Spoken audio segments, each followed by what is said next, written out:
Sad times for Nigeria. Sad times demand very, very, very stringent and strong measures. I'm happy that the Senate has finally woken up, because before we thought they were rubber stamp full on.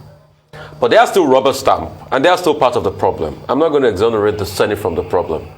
Because when they talk about Nigeria and they talk about everything that is wrong about Nigeria, they forget that the Nigerian Senate, the lawmakers, are part of everything wrong with Nigeria, with their big fat salaries that they cannot account for. If they truly love this country, they should do that job without pay. They should make it voluntary.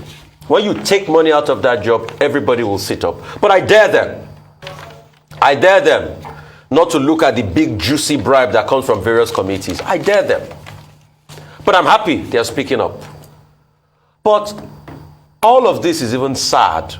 That the reaction from the presidency, the Femi Adesina was calling people anarchists for saying the president should wake up to his responsibility when there's anarchy in the land already.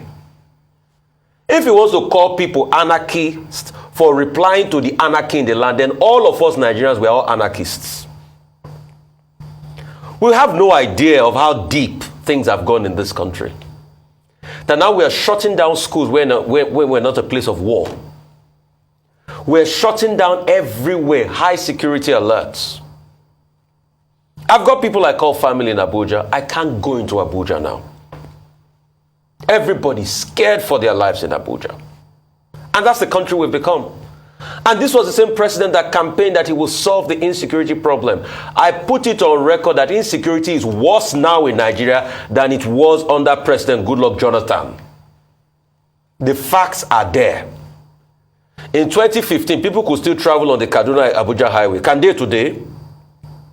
In 2015, people were not shutting down schools in Abuja.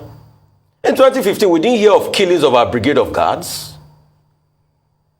And this was the same Mr. Femi Adesina that said months ago that we will solve the insecurity problem before this administration comes to an end. And we keep having meetings over meetings that do not favor Nigeria. We are sick and tired of these meetings, ultimatums, and directives. And only to think that the president went to brief the Liberians on how to tackle insecurity. Is that not what we've become as a country? We can't solve our own problems. We are going to tell other people how to solve the problem of insecurity. I would have wondered that President Weah of Liberia would tell President Buhari, "Oh my man, how's the insecurity in your country, man?"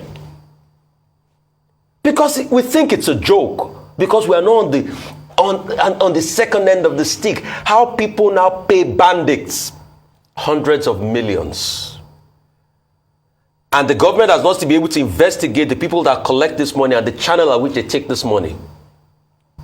How banditry is now so rife in Nigeria that somebody was joking with me the other day. He said when they release the next GDP numbers, they should please put banditry as a sector of the Nigerian economy. Because that's the most lucrative sector now. Do you know that in this one cycle of the Kaduna train kidnap victims, they've done over 1 billion naira? From people that don't have money. And this money keeps circulating in our economy. We can't do anything about it. And when people talk, you call them anarchists. When are we going to open our eyes and tell ourselves the truth in this country that is bleeding? We want our country to do well. Coupled with the destruction of the Nigerian economy. Nigerian economy was better in 2015 than it is today. The facts are there. Some people campaigned so hard in 2015. They said they will make $1 1 naira. The complaint then that $1 was 216 to 1 naira. Today is 710. 710. It's a disgrace. It's a disgrace and an apology to this same naira that used to be 80 cents. 1 naira used to be, 80 kobo used to be $1. At some point, naira and dollar was not even 1 to 1. Naira on the balance of things was stronger. It was pound and naira that used to be 1 to 1. In 40 years, we've squandered all our riches. 2023 makes it 40 years. Oyeka, when you did that documentary, Squandering of Riches. 1983. It is 40 years. We are still even worse than when Nigeria used to be in 1983. and people talk and you call them anarchists, you think it's a joke.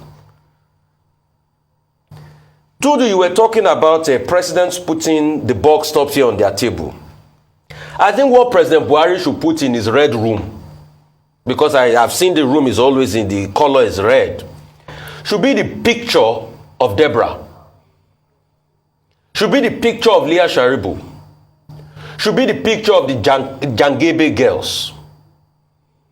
Should be the picture of all the soldiers that have been killed in this insurgency.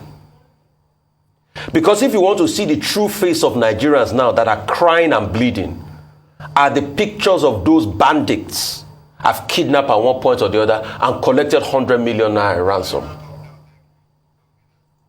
We want a better country, and I don't think that's too much to ask for.